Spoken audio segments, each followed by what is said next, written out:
अस्सलाम वालेकुम। प्रोग्राम सवाले के साथ मैं हूं मारिया मीमन। आज की टॉप स्टोरीज है। अहद काजी तमाम हुआ। आज काजी फाइज़ ईसा साहब की लेगेसी का एक जायजा लेंगे। इस मुल्क के मुख्तलिफ वकील हमारे साथ होंगे प्रोग्राम के पहले हिस्से में, और साथ साथ उनसे बात करेंगे कि नए आने वाले चीफ जस्टिस याह्या अफरीदी साहब के लिए कौन से चैलेंजेस सामने खड़े हैं, इस पर भी बात होगी। आखिर में जमहूरियत पर एतबार नाक हद तक कमी आ गई है इस मुल्क के अवाम, और ख़ास तौर पे इस मुल्क की जो यूथ है उसका जमहूरियत पे अब एतमाद नहीं है। इस पे बात करेंगे। आगाज करते हैं चीफ जस्टिस काजी फाइज़ा साहब के एजाज में हाई कोर्ट रेफरेंस हुआ। 1 साल 1 माह और 10 दिन के बाद उनका टेन्योर खत्म हुआ, और इस रेफरेंस के अंदर हमने देखा कि 17 में से 5 जजेस ने शिरकत नहीं की, 12 जजेस वहां पर मौजूद थे। चीफ जस्टिस याह्या अफरीदी साहब ने इस पूरे मामले के अंदर बड़ा अदा किया।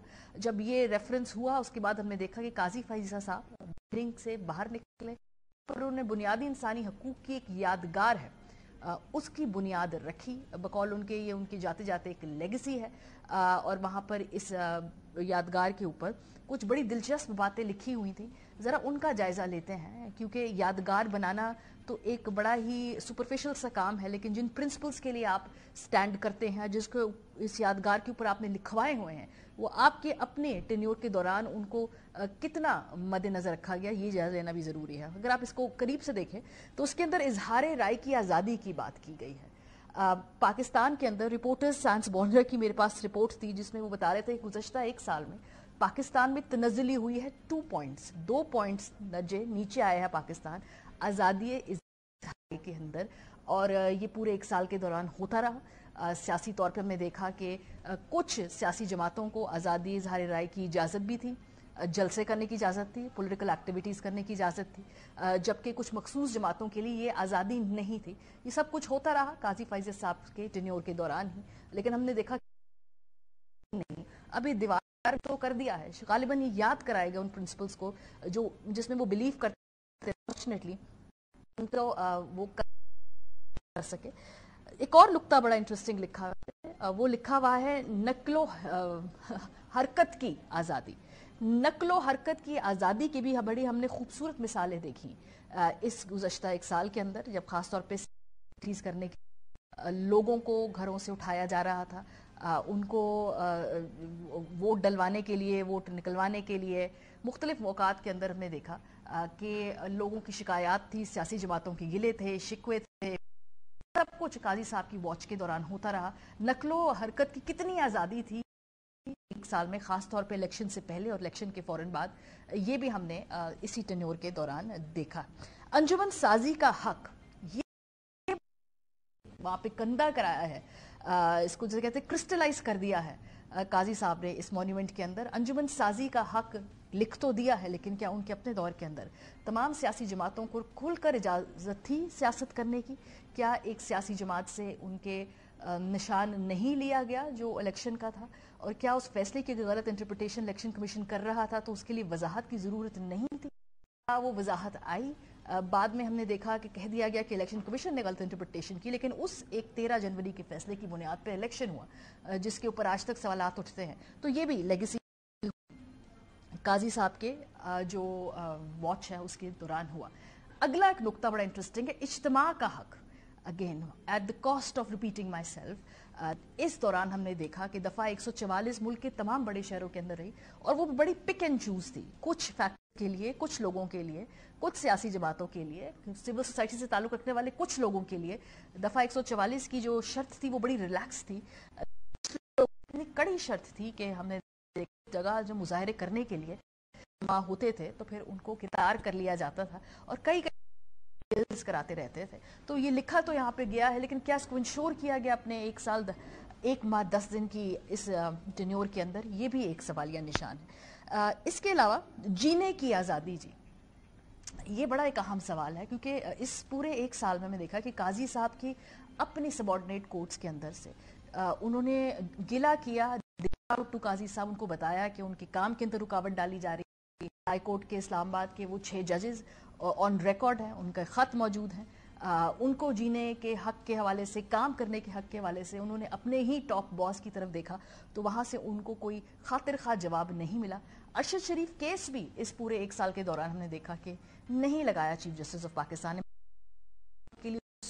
سنا, لیکن اس کو پھر ڈیفینیٹلی ہم نے دیکھا ڈیلے پہ وہ جاتا ہوا نظر آیا. لیکن اس ملک کے اندر صحافیوں کا بھی ہے, ارشد شریف کا بھی تھا, لیکن وہ ہمیں نظر نہیں آیا. تو یہ کچھ ایسے نکات ہیں جو اس سنگ مرمر ہے یا پتہ نہیں وائٹ نائٹ ہے جو بھی کیا ہے, لیکن اس کو خالی الفاظ ہی سمجھیں گے کہ ان میں سے بہت سارے نکات اپنے ٹینیور کے اندر قاضی صاحب امپلیمنٹ کرانا یا انشور کرانا نہیں کرا پائے تھے, جس کی وجہ سے عمر جو ہے ان کی پیچھا کرتا رہے گا. بہرحال جی آگے بڑھتے ہیں. آج کے دن دیکھا کہ فل کورٹ ریفرنس ہوا تو ایک واضح طور پہ زیادہ کورٹ قاضی فیض صاحب جو ہیں وہ چھوڑ کر جا رہے ہیں, اور ہم نے دیکھا کہ اس وقت اس کورٹ کے اندر 5 ججز کے جو موجود نہیں تھے, اور وہ کون سے ججز تھے 5 جو موجود نہیں تھے, ان کے نام کچھ یوں ہیں. قاضی چیف جسٹس آج آخری دن تھا, ان کی ریٹائرمنٹ کے حوالے سے فل کورٹ ریفرنس میں جسٹس منصور علی شاہ صاحب کے علاوہ جسٹس ملک شہزاد, جسٹس منیب اختر, جسٹس عائشہ ملک اور جسٹس اطہر من اللہ شریک نہیں ہوئے. منصور علی شاہ صاحب نے تو کافی اس کے اندر انہوں نے قاضی فائزی صاحب کی جو لیگسی ہے اس کو ڈیفائن کر دیا کہ کس طریقے سے اپنے طرح کی جو سنوائی وہ نہیں کر پائے تھے. نئے آنے والے چیف جسٹس یحییٰ آفریدی صاحب, انہوں نے اپنا اگلا آنے والا ایجنڈا دے دیا. وہ ایجنڈا ہوگا کو بتاتے ہیں. سب سے پہلے تو جو قانون کی بالادستی کی بات کی, ہم نے دیکھا کہ پورے 1 سال کے اندر بہت ساری ایسی ججمنٹس جس پہ حکومت نے امپلیمنٹیشن نہیں کرایا. کیا اگر ہم اس بیان کو سنیں تو اس سے ہمیں یہ اشارہ ملتا ہے کہ اب سپریم کورٹ اپنے فیصلوں کے اوپر امپلیمنٹیشن کرانے جا رہی ہے. ذرا سنیے یحییٰ آفریدی صاحب نے کیا. Now, as for what lies ahead, let me for all that the blessings of Allah Almighty, Pakistan, rule of law, principles of autonomy shall prevail. Judge and majesty strictly ensured. The grievances shall immediately attended to. 26ویں ترمیم کے بعد ٹرائکونوٹمی of power اس کے حوالے سے آج chief justice of Pakistan نے کہا کہ اس کو انشور کیا جائے گا, ڈگنیٹی آف جج کو بھی انشور کیا جائے گا, کیونکہ بہت ساری ایسی ججمنٹس تھی جس میں سپریم کورٹ کی ججمنٹس بھی تھی جس پہ اس وقت کی حکومت عمل کیا تھا. تو اس سے کیا ٹیک اوے ہوگا. اس کے علاوہ جو دور دراز علاقوں کی جو کام ترجیح ہے نا, یہ دس از اے ویری ونڈرفل پوائنٹ کہ بھئی ہم بڑے شہروں کے اندر بڑی کورٹس ہم کوریج بھی کرتے ہیں, ہماری نظر بھی رہتی ہے, لیکن اس ملک کے دور تیار ہو رہا ہے, اور اس کے لیے کیا پرائیورٹیز ہیں. Immediate focus would have to be extended to the first districts. Jiwastan, Tank in Khyber Pakhtunkhwa, Gotki in Sindh, in Punjab. You see, Peshawar, Lahore, Quetta, they have the immediate courts, the government. It is these furthest districts which deserve our attention, and the best of the best judges should them more than anyone else. ایک society کیسی ہے جو غیر فعال لوگ یعنی کہ جو ضرورت ہے, جس میں ہم معذور افراد کی بات کرتے ہیں, جس میں ہم خواتین کی بات کرتے ہیں, بچوں کے کیسز کے حوالے سے بات کرتے ہیں, نہیں ہوتے کیونکہ یہ لوگ اتنے زیادہ ایجنسی نہیں رکھتے ہیں. یہ کیسز کو کیسے ٹریٹ کیا جاتا ہے, اس حوالے سے آنے والے چیف جسٹس نے کیا کہا سنیے. Immediate have to be rendered on facilitating attendances and cases of women, children and disabled. Justice delivery, automation, alternative dispute resolution, better engagement or human resource development. قاضی صاحب کا 1 سال 1 ماہ کا جو ٹینیور ہے وہ اختتام پذیر ہوا. نئے چیف جسٹس جسٹس یحییٰ جو ہیں اس وقت انہوں نے اوتھ کل صبح اٹھانا. اس پورے سال میں قاضی صاحب کے کس فیصلے کی وجہ سے انہیں یاد رکھا جائے گا, ان کی نئے آنے والے چیف جسٹس چیلنجز کیا ہیں. ہمارے ساتھ موجود ہیں سب سے پہلے جسٹس عثمانی صاحب. بہت شکریہ عثمانی صاحب میں جوائن کرنے کے لیے. سر, لیگیسی کیا ہے قاضی فائزی صاحب کی, کون سا فیصلہ ہے جس کی وجہ سے ان کو یاد رکھا جائے گا تاریخ کے اندر. دیکھیے, کوئی ان کا جو فیصلہ تھا وہ کرنا کیا تھا نا, وہ یاد ہوگا یہ پی ٹی ایم نے کس نے فیض آباد والا کیس میں, تو وہ ان کا ایک فیصلہ تھا جس پہلی دفعہ لوگوں نے ان کو نوٹس کیا کہ at least he had the courage to say that. تو وہ ایک بڑی چیز تھی تو اس کی وجہ سے میں کافی ان کی شہرت ہوئی اور اسی کی وجہ سے کافی لوگ ان کے خلاف بھی ہو گئے. یہ بھی بات ہوئی. تو ایز اے ریزلٹ ایونچولی پھر باقی معاملات شروع ہوئے. تو آپ دیکھتے ہیں کہ کچھ فیصلوں میں وہ کچھ لوگوں نے کچھ اور فیصلے کیے. کورٹ میں وہ لوگوں کو ججز کو یونائٹڈ نہیں رکھ سکے. سب سے بڑا جو ان کا نقص تھا وہ یہ تھا کہ وہ سارے ججز کو یونائٹڈ نہیں رکھ سکے. کوئی بھی نہیں ہوتے ججز, لیکن بہرحال وہ ایک قسم کا وہ ایک ہارمونی ہوتی ہے کورٹ میں کہ وہ فیصلے کرتے ہیں لیکن اس طرح سے نہیں کرتے. یہاں پہ تو باقاعدہ ایک دوسرے کے خلاف ہو گئے تھے ججز, اور جس کی وجہ سے ان کی کورٹ کو کافی نقصان پہنچا. اور پھر کچھ ایک دو ایسے سینسٹیو نیچر کے تھے, جیسے کہ آپ نے دیکھا یہ جو نشستوں کا والا معاملہ جو تھا, کچھ 8 ججز بالکل ان کے منحرف ہو گئے, بالکل الگ ہو گئے, اور باقی ان کے پاس کم ججز رہ گئے. اور وہ ایسا سینسٹیو معاملہ تھا جس میں کہ پولیٹیکل چیزیں انوالو ہو گئیں, اور اس کی وجہ سے کافی اور پرابلم ہو گئے. تو بڑا ان کا سارا جو ٹینر تھا وہ کافی معنی خیز تھا, لیکن پھر بھی اپنا کام انہوں نے میرے خیال میں صحیح انجام لیا. یہ الگ بات ہے کہ وہ لوگوں کو اپنے ساتھ نہیں رکھ سکے. صحیح. سو آپ کے نزدیک جو وہ دھرنا تھا فیض آباد کا, اس کی ججمنٹ وہ ان کے وہ سب سے اہم, آپ اس سے ان کو یاد رکھیں گے. چیلنجز کیا ہوں گے نئے چیف جسٹس یحییٰ آفریدی صاحب کے لیے؟ دیکھیے یحییٰ آفریدی صاحب جو ہیں اچھے آدمی ہیں, سینسیبل آدمی ہیں, اور وہ کام اینڈ کوائٹ ہیں, زیادہ شور شرابہ نہیں ہوتا ان کے, اور جنرلی وہ کافی پسند کیے جاتے ہیں. اور میرے خیال میں ان کے لیے چیلنجز جو ہوں گے, اب یہی چیلنجز ہوں گے کہ یہاں پہ پولیٹیکل ایٹماسفیئر اتنی گرما گرمی ہے اس میں کہ اس میں کس طریقے سے وہ ایک مڈل کورس میں جا سکیں تاکہ زیادہ کوئی شور شرابہ نہ مچائے. کیونکہ جو فیصلے آنے والے ہیں, جو فیوچر میں ہم دیکھ رہے ہیں, اس میں کافی پرابلمز ہوں گے. ایک تو سب سے بڑا کیس یہی ہے جو خصوصی نشستوں والا معاملہ, جو خصوصی جو نشستیں ہیں اسمبلی کی, وہ والا معاملہ اپنی جگہ پر وہ فائنل ابھی تو نہیں ہوا, اس کو فائنل ہونا ہے. تو اس میں بھی کافی پرابلمز ہوں گے. اور بھی بہت سے دوسرے سامنے نظر آ رہے ہیں کیسز جو کہ پولیٹیکل پارٹیز اب میں شروع ہو جائیں گے. مثلا ابھی سب سے فارم 47-48 والا معاملہ جو ہے وہ بھی ابھی شروع ہو جائے گا. سب انتظار کر رہے تھے 25 اکتوبر کا, 25 اکتوبر جائے گا تو وہ معاملہ وہ بھی آ جائے گا کورٹ کے اندر. تو یہ سب بڑے کانٹروورشل قسم کے کیسز ہوں گے, اور اس میں کیا یحییٰ آفریدی صاحب بیلنس برقرار رکھ سکیں گے تاکہ انصاف بھی ہو اور دیکھا بھی جائے کہ انصاف. موسٹ پروبلی وہ تو آئینی بینچز کے پاس ہی معاملات جائیں گے. بہت شکریہ. ہمارے ساتھ جسٹس ریٹائرڈ شائق عثمانی صاحب موجود ہیں, اور صاحب صاحب ہیں.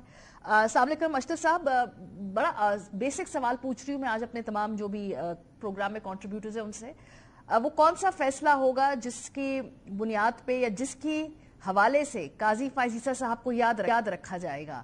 لیگیسی کیا ہے ان کی, 1 سال جو ان کی 10 ماہ کی جو ٹینیور تھا اس کی؟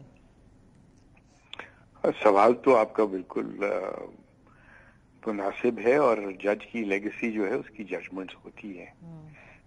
یہ نہیں کہ اس نے کس وقت کیا کہہ دیا, یہ نہیں کہ اس نے کیا ریمارکس دے دیے, بٹ کیا اس نے لکھ کے دیا. تو میں تو دیکھ رہا ہوں ان کے بلوچستان کے جج کے طور پہ فیصلے, میں دیکھ رہا ہوں سپریم کورٹ کے جج کے طور پہ ان کے فیصلے, اور جو چیف جسٹس کے طور پہ انہوں نے کورٹ کو جس طریقے سے اسٹیئر کیا. بلوچستان میں انہوں نے انوائرمنٹ کے اوپر, عورتوں کے حقوق کے اوپر, اسکولز کے اوپر, اور اس طرح کی بہت ساری باتیں کی. اور بلوچستان کے آپ دیکھیں کہ اس وقت تو ہائی کورٹ تھا ہی نہیں نا, سب ججز تو تھے ہی نہیں. تو انہوں نے بلوچستان ہائی کورٹ کی اثر 9 داغ بیل ڈالی. کوئی آسان کام نہیں ہے, خاص طور پہ ایک ایسے شخص کے لیے جس کو بطور جج کام کرنے کا کوئی تجربہ نہ ہو. So I think that is a legacy کہ انہوں نے وہ کیا.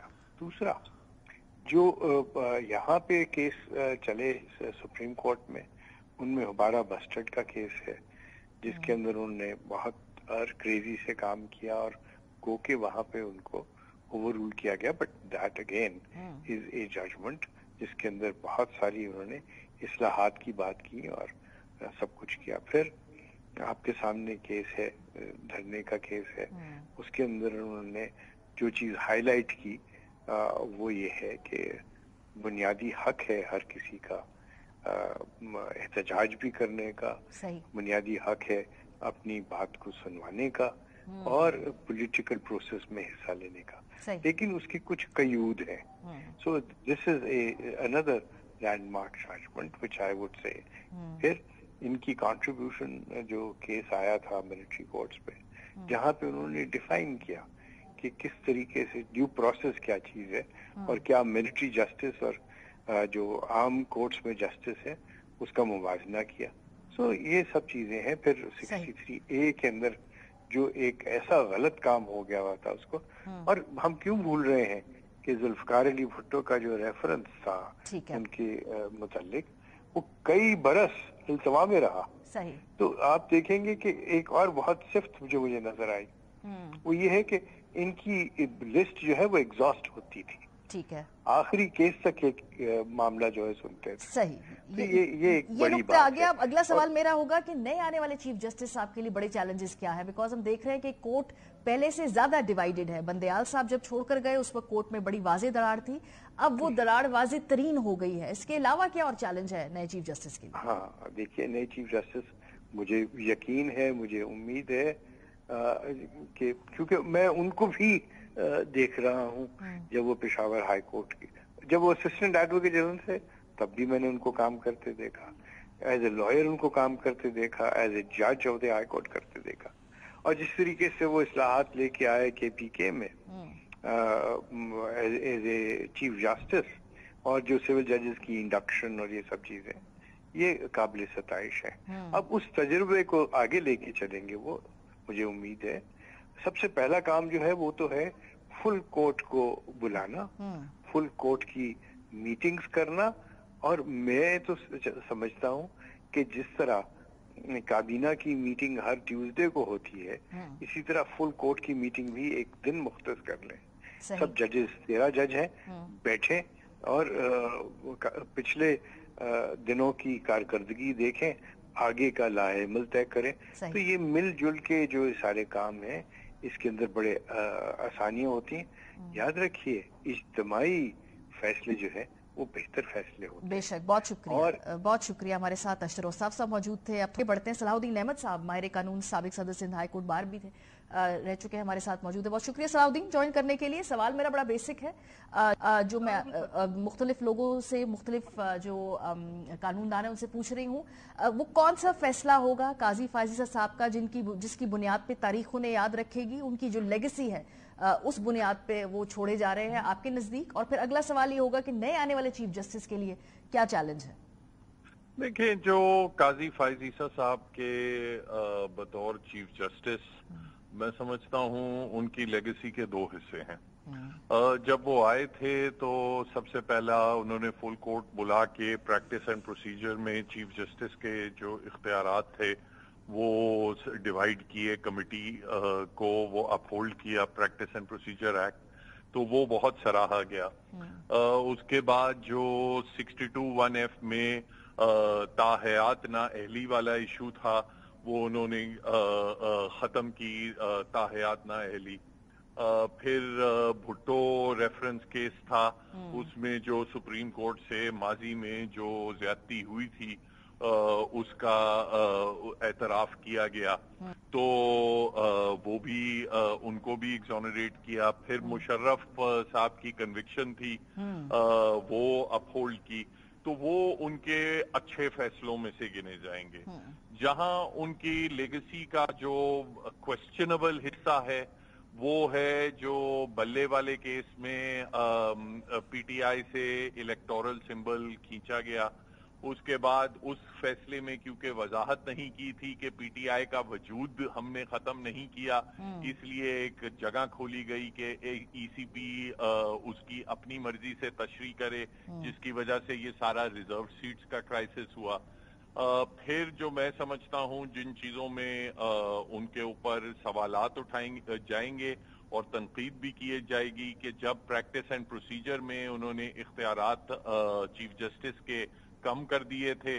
तो फिर उसके बाद जब एक सदारती ऑर्डिनेंस आई और चीफ जस्टिस को दोबारा practically master of the roster बना दिया गया, तो उस पे उन्होंने फौरी तौर पे अमल कर लिया और अपनी मर्जी का एक वहां जज लगा दिया कमेटी में। फिर उसमें फिर ये भी सवाल उठता है, क्योंकि पहले वो कह चुके थे अपनी जजमेंट्स में कि सदारती ऑर्डिनेंसेस सिर्फ अशद जरूरत के तहत इमरजेंसी सिचुएशन में नाफिज करनी चाहिए, मगर उन्होंने ये सदारती ऑर्डिनेंस पे अमल फौरी तौर पे कर दिया। मगर जो सबसे संगीन जो उनके ऊपर एतराज उठाया जाता है वो ये है कि जो इस्लामाबाद हाई कोर्ट जजेस का लेटर था, और जब बकाया हाई कोर्ट से पूछा गया तो सबने उस बात की तायीद की। उन्होंने कहा हमारे यहाँ भी ऐसा होता है, प्रेशर बाहर से आता है। उसकी तहकीकात नहीं हुई, और एक बार जब ये सारी रिपोर्ट्स आ गई थी सुप्रीम कोर्ट में, उसके बाद 6 महीने के बाद वो 6 महीने तक वो केस ही नहीं लगा। जो मिलिट्री कोर्ट्स की हवाले से, civilian trial in military courts के हवाले से केस था, उसकी अपील नहीं लगवाई गई। तो ये ऐसी चीजें हैं जो उनकी लेगेसी बिल्कुल टार्निश करेंगी। और फिर आखिर में ऑब्वियसली ये जो 26वीं तरमीम जिससे सुप्रीम कोर्ट के इख्तियारात खींचे गए हैं और हुकूमत के ताबे किया गया है सुप्रीम कोर्ट को, वो एक डेफिनेटली उनकी लेगेसी क्वेश्चनेबल बनाती है। सही। और आने वाले चीफ जस्टिस साहब या अफरीदी साहब के लिए क्या बड़े चैलेंजेस हैं इस वक्त? एक तो डिवाइडेड कोर्ट है, वो सबको नजर आ रही है, इतनी ज्यादा एनिमोसिटी कि अब वो जजमेंट्स के अंदर हमें नजर आ रहा है कि वो नाम लेकर फिर बाद में खत आ रहे हैं, एक दूसरे को बाकायदा बराह रास्त इशारा बनाया जा रहा है। एक तो ये प्रॉब्लम है, इसके अलावा कौन से बड़े चैलेंजेस हैं? देखिए, ये खतबाजी तो पिछले 2-3 सालों से हो रही है और जजेस ने इसको पॉइंट आउट भी किया है। अभी आखिरी बल्कि हसन अजहर रिजवी साहब का एक नोट आया है जिसमें वो काजी फैज ईसा साहब की जजमेंट से तो वैसे इत्तेफाक करते हैं, मगर कहते हैं कि जिस तरीके से आपने जो जजेस थे, दूसरे जजेस थे, उन पर तनकीद की और उनको उनके बारे में नाजेबा बातें की, वो जुडिशल कमेटी के खिलाफ है। खत अब ये मंसूर अली शाह साहब का भी आया है, माजी में काजी साहब के भी थे, फिर मुनीब अख्तर साहब के भी बड़े सख्त रिमार्क्स थे। तो ये चीज बड़ी अनफॉर्चुनेट है, मगर मैं समझता हूँ जो सुप्रीम कोर्ट के अंदर जो कशीदगी है वो अब 26वीं तरमीम के तहत वो स्ट्रक्चरली वो कशीदगी को बढ़ाया गया है जानबूझ के। अच्छा। अब जिस तरीके से अब ये 3 सीनियर मोस्ट जजेस में अब पिक एंड चूज करके चीफ जस्टिस बनाया जाएगा, उसके बाद जब आप आईनी बेंच में बैठे और आप गैर आईनी अपना आप इस काबिल नहीं है कि आईनी मुकदमात में आप फैसला कर सकें। अब इन तमाम चीजों से डेफिनेटली मजीद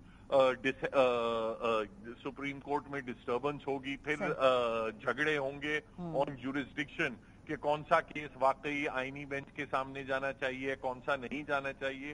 उसका हल तो सिर्फ ये है कि बिफोर डूइंग एनीथिंग एल्स एक फुल कोर्ट में बैठ के कोर्ट की फीलिंग ली जाए। सही। दूसरा, अगर ये आईनी बेंचेस की बात होती है, मैं समझता हूं अगर वहां कोई किसी किस्म की पिक एंड चूज होती है तो एक कंप्लीट बिल्कुल एक वॉर ऑफ द कोर्ट्स की सिचुएशन पैदा हो जाएगी। सही। जरूरी ये है कि अगर ये आईनी बेंचेस की तरफ जाते हैं तो या तो तमाम तर जो सुप्रीम कोर्ट के जजेस हैं उन सबको एज आईनी बेंच में शामिल किया जाए, उसके बाद एलोकेशन ऑफ केसेस में देखा जा सकता है, मगर जो भी एलोकेशन भी हो वो भी फुल कोर्ट के रूल्स के तहत। बहुत शुक्रिया, बहुत शुक्रिया। क्विक ब्रेक लेते हैं जी, वापस आएंगे, उसके बाद हम बात करेंगे जो अदालत के अंदर की सारी सियासत है इस हवाले से। कोर्ट रिपोर्टर्स हमारे साथ होंगे और क्या आज के बाद कुछ चीजें मुख्तलिफ होंगी, ब्रेक के बाद उनसे पूछेंगे। हमारे साथ रहिए। Welcome back. प्रोग्राम के हिस्से में हमारे साथ हसनात मलिक और इमरान वसीम साहब मौजूद हैं। काजी साहब की लेगेसी के हवाले से प्रोग्राम के पहले से हमने बात की, लेकिन साथ साथ हमने देखा कि बहुत ज़्यादा डीपली पोलिटिसाइज हो गई है कोर्ट, ज़्यादा उसमें गहरे तनाज़ात आ गए हैं। क्या अब जो नए चीफ जस्टिस साहब आए हैं वो इन तनाज़ात को जो खला है उनको पूरा कर पाएंगे या नहीं कर पाएंगे? हसनात, आपसे आगाज़ करते हैं। बड़ा भारी चैलेंज है। अभी इससे पहले जो मुख्तलिफ हमारे पास कानूनदान थे वो कह रहे थे कि फुल कोर्ट बिठाकर पहले कोर्ट की सिमत और क्लैरिटी तय करनी पड़ेगी चीफ जस्टिस साहब को और सबको साथ लेकर चलना पड़ेगा। आसान टास्क तो नहीं है। अभी आपको कोर्ट मजीद तकसीम लग रही है या याया साहब चूंकि बिल्कुल ना इधर ना उधर बीच की अपनी रखते हैं एक पहचान, तो उनके लिए आसान होगा ये करना? देखिए, इस हवाले से सुप्रीम कोर्ट में खुशकिस्मती है जजेस की कि एक नॉन कंट्रोवर्शियल जो है वो जज एक चीफ जस्टिस बने जिस पे सबका एतमाद है। इवन जब भी कोई इवन जैसे मंसूर अली शाह जैसे काजी फाइज साहब में भी मीडिएशन जो है कोशिश जो वो याह्या अफरीदी साहब ने की, तो याह्या अफरीदी साहब का सब रिस्पेक्ट करते हैं। अब देखना है कि जो जुडिशरी की पावर जो है एग्जीक्यूटिव ने ले ली है और पार्लियामेंट ने, और जिस तरीके से अब बेंचेस की कंपोजिशन में भी एग्जीक्यूटिव का रोल होगा, 13 में से 5 मेंबरान है। अब आज उन्होंने ये बात की कि ट्रैकोटमी ऑफ पावर का जो प्रिंसिपल है बहुत इंपॉर्टेंट बात है कि वो उसको इम्प्लीमेंट किया जाएगा। तो अब देखना है कि उस ये जो 26वीं आईनी तरमीम आई इसने क्या ट्रैकोटमी ऑफ पावर के प्रिंसिपल को कोई इफेक्ट किया है या बिल्कुल ठीक है इंडिपेंडेंस ऑफ जुडिशरी सिक्योर है या नहीं। तो ये एक मामला है जो उनके सामने आना है। 26वीं आईनी तरमीम से ये बिल्कुल ठीक है, इसको इंडोर्स कर दिया जाए, इसके मुताबिक चला जाए या इससे पहले इसको जुडिशियल रिव्यू किया जाए, फुल कोर्ट बनाया जाए या जो है वो कितने जजेस का हो, क्योंकि अमूमन आईनी तरमीम अदलिया के हवाले से हुई है, 18वीं हुई है, 21वीं हुई है, तो फुल कोर्ट बैठा करता है। तो अब इस दफा भी अगर फुल कोर्ट बैठता है तो क्या पोजीशन है, क्योंकि याह्या अफरीदी साहब जो यही है कि वो उनका कोई एजेंडा नहीं है। अच्छा, जो मेजॉरिटी कहेगी वो उस तरफ चले जाएंगे। उनका ये नहीं होगा कि वो एक माइंड बना के अपने हमख्याल जजेस को बिठा के वो कोई एजेंडा चलाएंगे। तो हम ख्याल ही नजर नहीं आएगी हमें जजेस के अंदर, जो पिछले दो टेन्योर्स के अंदर जो शिकायत रही है बंदेयाल साहब के दौर में भी और काजी साहब के दौर के अंदर भी ये शिकायत रही, देखिए ये तो नजर नहीं आएगा। बिल्कुल जी, जिस तरह साकिब निसार साहब थे, नूरी तंग थी, और उसके अलावा और जो चीफ जस्टिस आए हैं या काजी फैसल साहब के हवाले से जो उनके दौर में पीटीआई को शिकायतें थी, मेरा ख्याल है कि वो इस तरह नहीं होंगे, हॉस्टाइल नहीं होंगे पीटीआई के हवाले से, और हुकूमत के हवाले से भी कोई ऐसा नहीं है कि उनसे कोई कि उन्होंने ये तरमीम कर ली है तो हमने हर चीज अब उनको टफ टाइम देना है या कोई और तरीके, तो वो ये भी नहीं करेंगे। आज याह्या साहब ने जो चीफ जस्टिस साहब हैं जो कल लेंगे अपना, तो उन्होंने बड़ी अहम बात की, उन्होंने कहा डिग्निटी ऑफ जज हमने रिस्टोर करानी है। अगर हम कॉन्टेक्स्ट में देखें तो बहुत सारी हुकूमत की जानिब से जजमेंट्स पे इम्प्लीमेंटेशन नहीं हुई थी।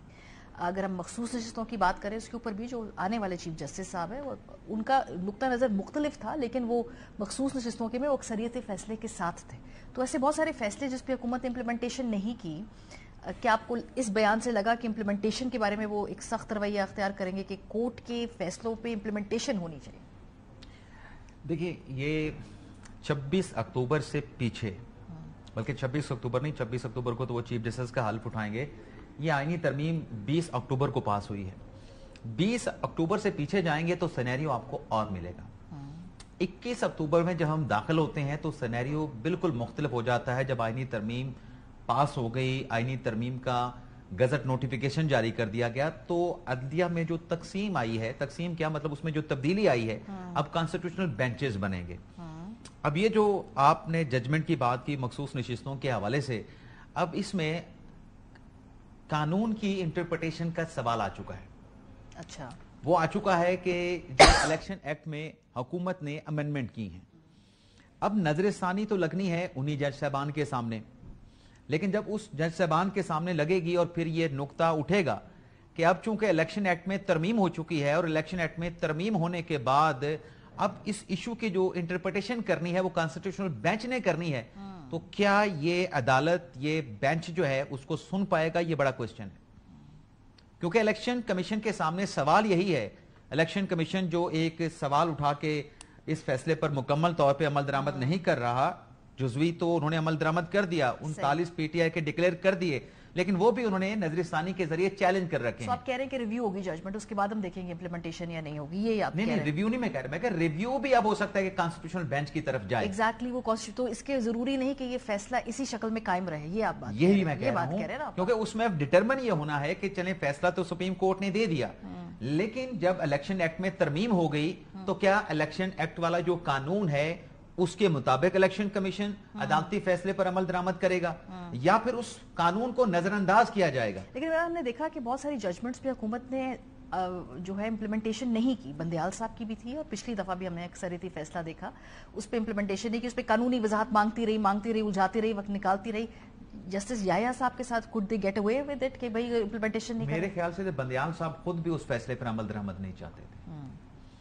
बंदयाल साहब ने जब फैसला दे दिया 14 मई के जजमेंट का कि आप इलेक्शन करवाएंगे पंजाब में, उसके बाद क्या हुआ? अचानक एक मीटिंग होती है, 3 अहम शख्सियात आती हैं चैम्बर में, किसी को मालूम नहीं होता, आके उनसे ब्रीफिंग ली जाती है मुल्क में सिक्योरिटी के हवाले से, और वो जज साहबान जब चैम्बर में बैठे वजारत दिफा की ब्रीफिंग इन कैमरा लेने के लिए तैयार नहीं थे। वो इन कैमरा ब्रीफिंग जो है अपने चैम्बर में तीनों जज साहबान बैठ के लेते हैं, और फिर जब वो केस टेकअप होता है, इंप्लीमेंटेशन बेंच में टेकअप होता है, जब इलेक्शन कमीशन की रिपोर्ट्स आती हैं कि हमें सिक्योरिटी पर्सनल नहीं मिल रहे, हमारे पास सिक्योरिटी स्टाफ वजारत दिफा नहीं दे रही, तो उस बेंच की अपनी टोन चेंज थी। जब उन्होंने चैम्बर में ब्रीफिंग ली, उन्होंने कहा हमें जो ब्रीफिंग दी गई चैम्बर में, उसने तो यकसर पूरी सूरत हाल को तब्दील कर दिया। ये ब्रीफिंग आपने हमें फैसला देने से पहले क्यों नहीं दी? बल्कि यहां तक भी वाइब्स आती है मारिया के एक तरफ वो फैसला दिया जाता है, दूसरी तरफ वो फैसला देने के बाद उस बेंच के सरबराह राब्ता करके बताते थे कि भाई आपने ठंडा ही काम रखना है। अच्छा, ये चले, इसको थोड़ा सा मैं आगे की तरफ मामला बढ़ाऊंगी। सियासत जो हमने देखा, खास तौर पे जो दरार देखी, उसमें कमी महसूस होगी या ये सिलसिला चलता रहेगा? क्योंकि ये मसला है डीप रूटेड, अब सब बहुत ही पॉलिटिकल है, तो ये चलेगा आगे? आप देखिए, ये अब डिपेंड है कि सुप्रीम कोर्ट बार का जो इलेक्शन है उसमें कौन सा ग्रुप जो है वो जीत लाए। सुप्रीम कोर्ट बार का प्रेसिडेंट अगला कौन होगा, ये बड़ा इंपॉर्टेंट है। इसके अलावा जो 2 फाइनेस्ट जजेस जिनको सुपरसीड किया गया है, जैसे मंसूर अली शाह और जैसे मुनीब अख्तर, क्या वो ऐसे ही बैठे रहेंगे? क्या सूरत हाल उनको बिल्कुल इस्तीफा तो नहीं देंगे ना? ये बात तो अब अभी तक तो यही सूरत हाल रही है कि अभी तो मुझे लग रहा है कि उनको ये होगा कि हमारे ब्रदर जज जो हैं वो इस मामले को टेकअप करेंगे। ये जो कॉन्स्टिट्यूशन अमेंडमेंट है या जो भी, क्योंकि सजाद अली शाह को जब जूनियर जज के तौर पर चीफ जस्टिस उनको बनाया गया तो अजमल मियां साहब बैठे रहे और उसके बाद वो फिर बाद में चीफ जस्टिस बने।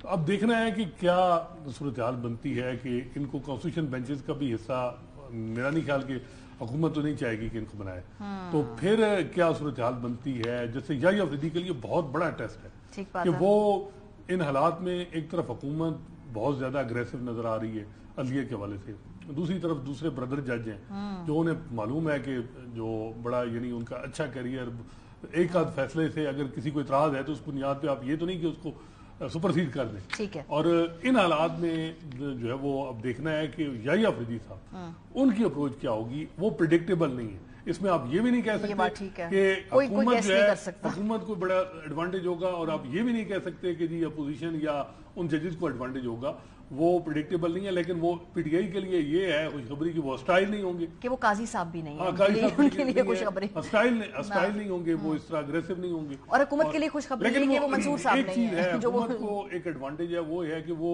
कहते हैं जी बाई बुक चलने वाले। जब हुकूमत ने बुक ही चेंज कर दी 26वीं आईनी तरमीम में, तो उन्होंने तो वो बुक देखनी है कि जो 26वीं आईनी तरमीम के बाद आई है। हाँ, एक बात है, वो जुडिशियल प्रेसिडेंट का बड़ा ख्याल रखते हैं, जो जजमेंट होती हैं मेजॉरिटी जजमेंट उनका बड़ा ख्याल करते हैं। 62(1)(f) में उन्होंने उमर अता बंदियाल साहब की जजमेंट को इंडोर्स किया जिसमें तायात नेलीवल। तो ये क्विकली मुझे इसको संभालना, 30 सेकंड्स है हमारे पास, आप क्या देख रहे हैं? अभी आगे वाला ये मामला मजीद गहरा होगा तो जो 2 मुख्तलिफ और जजेस हैं वो चूंकि इस्तीफा नहीं दे रहे हैं, कॉम्प्लिकेशंस बढ़ेंगी या ये यहाँ से अब आगे स्मूथ सेलिंग है कुछ वक्त के लिए हुकूमत के लिए? मेरे ख्याल से तो हमारे जो 2 जजेस जो सुपरसीड हुए हैं उसमें मुनीब अख्तर साहब का तो मेरे नॉलेज में नहीं, लेकिन मंसूर शाह साहब ने कहीं पे बात की है रेजिग्नेशन के हवाले से, किसी के साथ मुशावरत की है और उनको यही मशवरा दिया गया है कि फिलहाल तो आप उम्रे पे जाएं, उम्रे से वापस होके आएं और वापस आएं, तेल देखें, तेल की धार देखें, उसके बाद फिर आप अपने इस्तीफे का फैसला कीजिए। अच्छा, तो वो मशवरा लेके अब सऊदी अरब जा चुके हैं, वापस आके उन्होंने फैसला करना है और अपने बड़े करीबी के साथ उन्होंने ये मशवरा किया, ये मैं आपको खबर भी दे रहा हूँ। दूसरा, जहां तक बात है कि तलखियां खत्म होंगी, तलखियां बढ़ेंगी, तो इसमें मैं इतना कह सकता हूं कि ये जो तलखियां है हमारे पाकिस्तान में अभी एक रवायत बन चुकी है कि फैसला आपके हक में आएगा तो फैसला बिल्कुल आईन और कानून के मुताबिक है, आपके खिलाफ आएगा तो आईन और कानून के मुताबिक नहीं। जब तक पॉलिटिकल पोलराइजेशन रहेगी ये तलखियां रहेगी। एक बात और मैं करूंगा, ये जो आपके सामने पेज पड़ा है ना, हर अदालत के सामने पड़ा ऐसा एक मुकदमा होता है, एक फाइल होती है। जब आप उस फाइल को फोकस करेंगे तो तलखियां पैदा नहीं होंगी, आपके फैसले के ऊपर क्वेश्चन नहीं होगा। जब आप उस मुकदमे को छोड़ के बाहर देखेंगे तो फिर ये एतराजात उठते रहे। चले ठीक है, बहुत शुक्रिया दोनों हजरात का। ब्रेक पे वापस आएंगे। इस मुल्क के अवाम का जमहूरियत पर से एतबार उठ चुका है जी, बड़ा कंसिडरेबल उसमें कमी आई है लोगों की जो जमहूरियत के ऊपर एतबार है उसमें। ब्रेक के वास्ते बात करेंगे, हमारे साथ रहिए। गैलप का एक सर्वे सामने आया है और गैलप और गिलानी की सर्वे रिपोर्ट के मुताबिक पाकिस्तानियों का बेहतरीन गवर्नेंस के लिए जमहूरियत पर एतबार खतरनाक हद तक कम हो चुका है। सर्वे रिपोर्ट में सवाल किया गया कि आप इस बयान से इत्तफाक करते हैं या इख्तलाफ की जमहूरियत में खामियां तो हो सकती हैं लेकिन ये बेहतरीन निज़ाम हुकूमत है। इसका नतीजा क्या आया है जी? इस वक्त 2024 में 17% पाकिस्तानियों का सिर्फ जमहूरियत पर एतबार है और एक कंसिडरेबली कम हुआ है नंबर। और 2024 में अब सिर्फ 17% मुल्क की आबादी समझती है कि जमहूरियत जो है वो उस मुल्क का हल है। ये इस वक्त पाकिस्तान के अंदर एक आम बंदे की सोच है जो इस सर्वे में झलक रही है। प्रोग्राम का वक्त खत्म हो गया। अपना फीडबैक देना मत भूलिएगा। ख्याल रखिए। खुदा हाफिज़।